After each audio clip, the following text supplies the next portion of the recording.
தந்தை இறந்த நிலையிலும் 10ஆம் வகுப்பு பொதுத் தேர்வு எழுதிவிட்டு அடக்கத்திற்கு சென்ற மாணவன். தென்காசி மாவட்டம் ஆலங்குளம் அருகே உள்ள தாழை சுப்பிரமணியபுரம் அரசு மேல்நிலைப் பள்ளியில் 10ஆம் வகுப்பு படித்து வருபவர் சேர்மன்.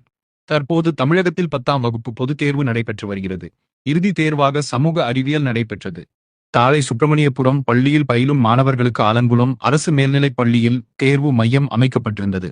இதனால் அங்குள்ள மாணவர்கள் சுமார் 8 கிலோமீட்டர் தொலைவில் உள்ள ஆலங்குளம் பள்ளிக்கு தேர்வு எழுத தினமும் வந்து சென்றனர்.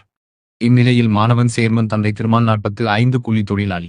இரவு உடல்நலக் குறைவால் உயிர் இழந்தார். அவரது உடல் ஆலங்குளம் அருகே உள்ள குத்துப்பாஞ்சான் கிராமத்தில் உள்ள அவரது வீட்டில் வைக்கப்பட்டிருந்தது. மாணவன் சேர்மனுக்கு புதன்கிழமை சமூக அறிவியல் பரீட்சை இருந்தது. பள்ளியில் மாணவன் சேர்மன் நன்றாக படித்து வருபவர் என்பதால் இறுதித் தேர்வை எழுதி முடித்துவிட்டு வந்த பின்பு தந்தையின் இறுதி சடங்கு நடத்த உறவினர்கள் முடிவு செய்தனர்.